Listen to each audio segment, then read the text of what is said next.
jangan pernah usaha untuk mengeluarkan. Karena apa? Kalau itu sudah kedorong, niatnya baik tapi malah dorong makin ke dalam. Efeknya apa? Bisa jadi bolong, hidungnya jadi bolong. Bolong? Iya, itu yang paling parah sampai sekat hidung atau septum nasi, bahasa kedokterannya itu bisa bolong.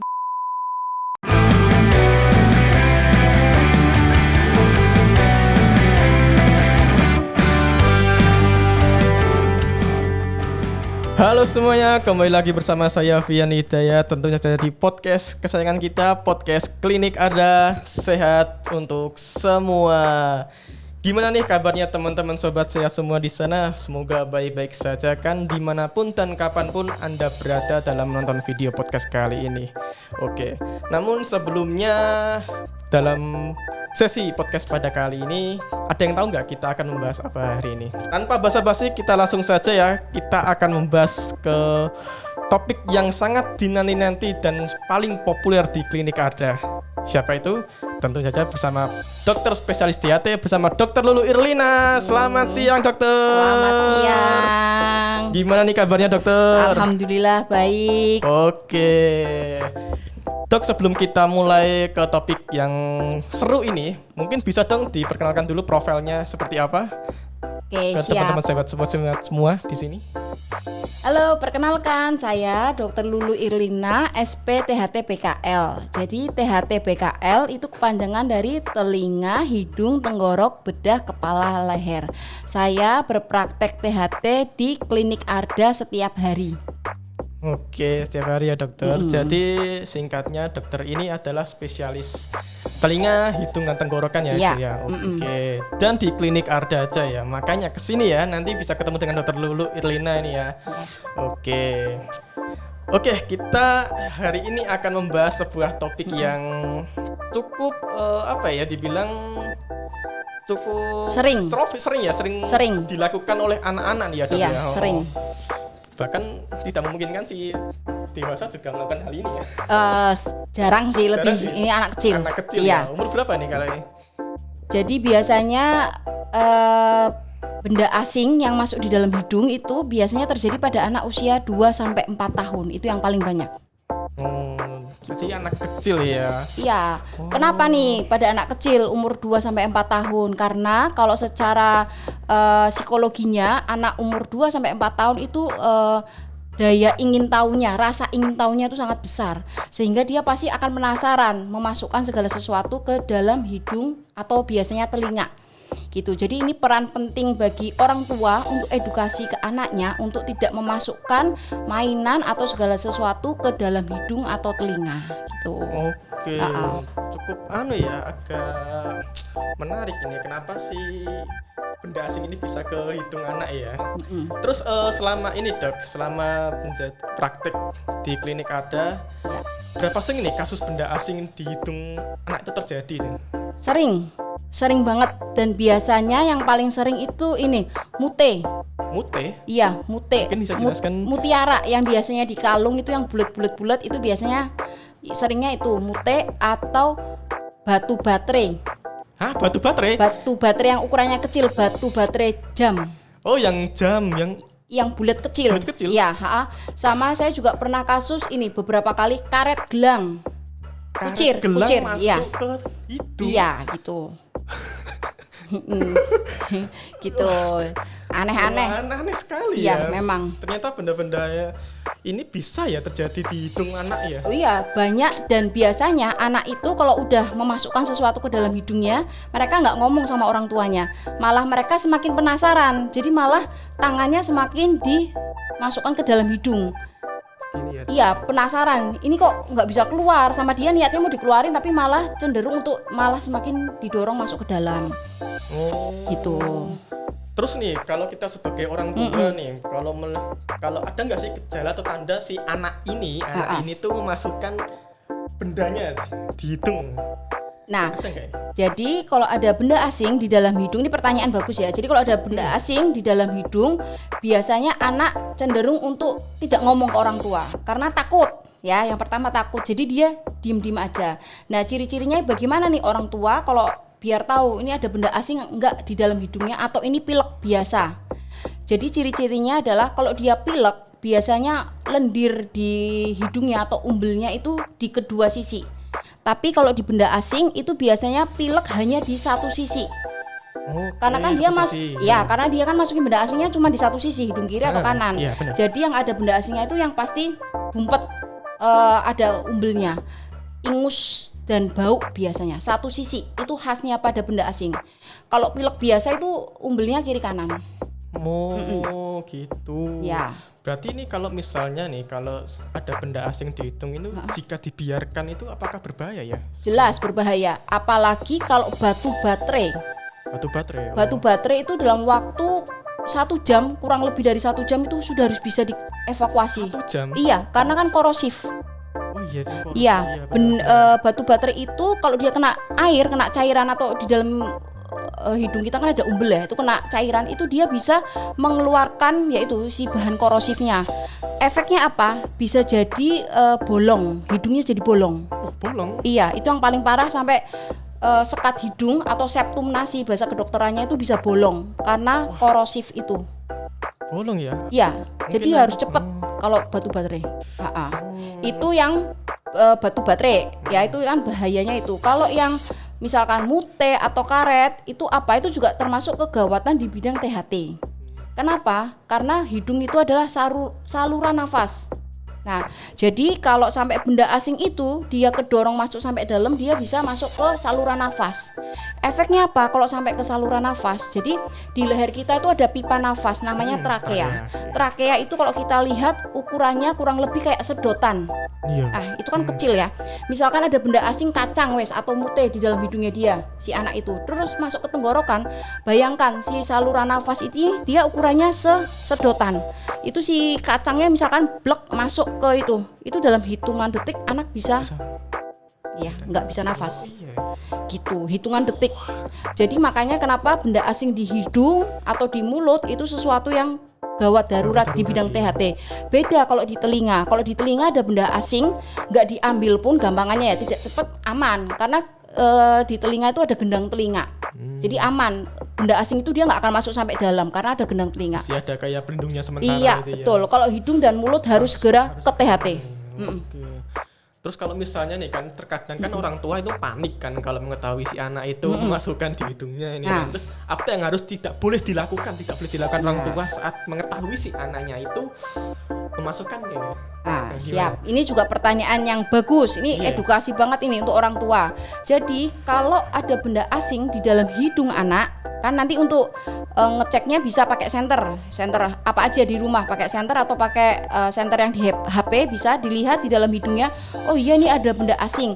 Jangan pernah usaha untuk mengeluarkan. Jadi para orang tua nih di rumah, misalkan kecuali kalau misalkan di depan ya kelihatan banget di depan gitu, terus ini orang tua yakin, oh aku kayaknya sekali congkel bisa. Tapi kalau benda asingnya sudah masuk ke dalam dan orang tua sendiri ragu nih, aku bisa nggak? Mending nggak usah diutek-utek, langsung ke THT. Karena apa? Kalau itu sudah kedorong, jadi niatnya orang tuanya baik nih, mau mengeluarkan ya pakai besi atau pakai alat apapun itu. Tapi malah niatnya baik, tapi malah dorong makin ke dalam. Dalam. Nah itu kalau udah datang ke THT susah. Kita dokter THT pun kalau udah di dalam banget ngambilnya susah. Satu, anak nggak kooperatif, pasti anak nangis. Iya nangis dong, bener. Semakin anak nangis itu umbel di dalam hidungnya akan semakin banyak dan dia kan gerak-gerak gini. Nah itu dokter THT susah banget mau ngambil. Anaknya nggak kooperatif, lendirnya banyak, terus yang ketiga udah kedorong ke dalam. Gitu. Jadi saran saya kalau ada benda asing dan orang tuanya yakin ya ada benda asing di dalam hidung, mending langsung ke THT. Kadang saya juga beberapa kali edukasi ke pasien, jangan mampir kemana-mana. Maaf, dalam artian jangan mampir kemana-mana tuh misalkan ke IGD atau ke klinik biasa. Karena kan mungkin alatnya khusus ya. Kalau kita THT itu kan alatnya kecil, khususnya. Jadi kadang udah datang ke IGD atau ke klinik itu maaf, kadang cenderung malah dorong. Jadi benda asingnya itu masuk ke dalam, anaknya udah nggak kooperatif, berontak-berontak, niatnya mau ngambil malah tambah kedorong, datang ke THT udah di dalam gitu, itu susah. Jadi saran saya kalau ada dokter THT segera cari dokter THT. Oke, jadi begitu ya teman-teman sobat sehat semua yang menjadi orang tua nih, kalau misalnya punya anak nih, ngetahui si anak itu tidak sengaja kemasukan benda asing. Jadi harus segera dibawa ke langsung dokter THT ya, jangan dibawa ke mana-mana gitu. Karena memang untuk mengurangi resiko masuk ke dalam dan memperburuk itu ya dok, tadi menghentikan nafas tadi ya, dan ini trauma. Jadi anaknya udah di tempat lain udah diusak dipegangin kan, pasti kan kalau nggak kooperatif diikat gitu, dipegangin pakai besi gitu, diutak-utak. Jadi dia datang ke dokter THT baru di pintunya aja dia udah nangis, udah trauma, udah nggak mau gitu.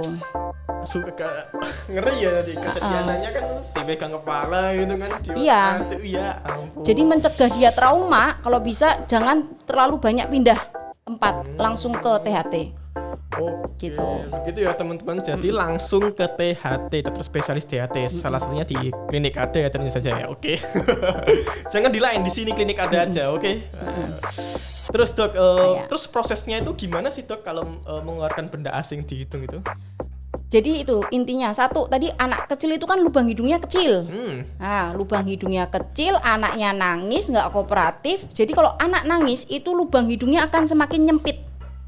Oh, nyempit ya? Iya, kalau dia biasa gini lubang hidungnya lebar, tapi kalau dia udah ngerek gini, nangis gini, lubang hidung tuh langsung nutup gini. Rek. Oh, jadi berpengaruh juga ya kondisi si anak ya. Betul. Dan kalau dia nangis lendirnya banyak. Jadi kalau kadang kita dokter THT mau ngambil itu, misalkan mute ya, mau kita ambil karena di dalam ada lendirnya kan licin. Jadi mutenya di dalam tuh cuma kayak muter itu susah. Itu kesusahannya itu sih. Oke. Wah. Emang agak lebih over sekarang ya para orang tua sobat sehat ini ya, untuk menjaga anaknya ini agar tidak langsung tidak boleh ya memasukkan benda asing ke hidung. Mungkin kalau ngawasin anak 24 jam main kan jelas nggak mungkin, orang tua kan ya sibuk, ada yang nyuci baju, ada yang bersih-bersih rumah. Jadi yang paling penting adalah edukasi. Anaknya dikasih tahu, nggak boleh masukin ini ke hidung, nggak boleh masukin ini ke telinga. Jadi lebih ke edukasi, karena kalau orang tua ngawasin anak 24 jam susah. Dan ini yang penting lagi nih, para orang tua nih ya, saya nggak sebut merek mainan. Ada mainan yang kita bangun-bangun gedung, yang ukurannya kecil-kecil, udah tahu di rumah punya anak batita bawah 3 tahun atau anak balita bawah 3 tahun, ya beli mainannya jangan yang begitu ya, disimpan. Atau misalkan beli gelang, oh anakku cewek kecil, wah lucu dibeliin gelang tapi yang mutenya kecil-kecil, ya jangan kayak gitu. Jadi ya memang mainan yang dibelikan anak di rumah disesuaikan dengan umurnya. Kalau anaknya masih kecil, beliin aja yang bangun-bangunan itu, tapi yang gede, yang ukurannya gede. Terus mainannya yang gede-gede. Terus mainan yang kecil-kecil tuh mending lereng, yang kecil-kecil itu anak kecil belum paham dimasukin. Atau dakon ya, mainan Jawa yang itu biji dakon saya juga pernah nemu. Iya juga pernah. Jadi yang mainan yang ukurannya kecil-kecil singkirkan dari rumah. Nanti kalau 5 tahun ke atas boleh gitu. Berarti ini cara pencegahannya tadi untuk mengedukasi sama edukasi anaknya. Oke. Terus untuk terakhir ini dok, ada nggak pesan penting dokter untuk para orang tua nih untuk mengawasi anak? Jadi gini, dalam mengawasi anak pasti orang tua nggak bisa ya 24 jam. Jadi yang penting yang dilakukan satu adalah edukasi. Tadi saya ulangi lagi ya, edukasi kepada anak itu sangat penting ya. Yang nomor 1 edukasi, yang nomor 2 tadi mainan yang ukurannya mikro, yang kecil-kecil. Kalau pada anak di bawah 5 tahun itu salah. Ya, di bawah 5 tahun itu salah. Jadi maksudnya salah ya jangan dibeliin yang ukuran kecil-kecil. Nanti aja kalau dia udah gede baru dibeliin yang kecil-kecil. Paling bisanya itu aja, edukasi dan menghindari mainan yang beresiko. Mainan beresiko ya. Oke. Menarik sekali ya dokter atas edukasi mengenai benda asing di hidung anak ya ini kan. Semoga ini bisa menjadi insight atau edukasi untuk para orang tua di klinik ada tentunya saja ya. Dan tapi tidak luput juga kita harus mengedukasi supaya orang tua itu aware untuk membelikan mainan ini yang mungkin jangan yang kecil-kecil ya, mungkin yang jumbo-jumbo sekalian yang besar itu kan aman ya. Oke, gitu saja. Mungkin jika ada pertanyaan, komen down below. Dan kalau ingin ketemu dokter spesialis THT, tentu saja di klinik Arda. Di jam berapa dok prakteknya di sini? Saya di sini praktek setiap hari dan sore sampai malam. Tapi kalau misalkan ada kegawatan tuh apa? Kemasukan benda asing ke dalam hidung, atau ada duri yang tertusuk di amandel, atau misalkan ada mimisan, ada perdarahan di telinga, itu di klinik Arda sedia 24 jam. Tapi harus reservasi dulu ya, harus WA dulu, telepon. Cuma Gitu. di klinik Arda, kalau dalam kondisi urgent Gawat, bisa ya. langsung ke klinik Arda bersama Dokter Lulu Irlina nih ya. Wah, terima kasih dokter atas Ya, podcast kali ini. oke. Semoga podcast ini bisa memberikan edukasi dan Ya. manfaat kepada orang tua semua ya. Oke, karena kesehatan adalah milik hak semua orang, untuk itu di klinik Arda sehat untuk semua. Terima kasih dokter. Ya. Sampai jumpa. Kita semua demi kesehatan kita. Klinik Arda selalu di hati, sepenuh hati, sehat untuk semua.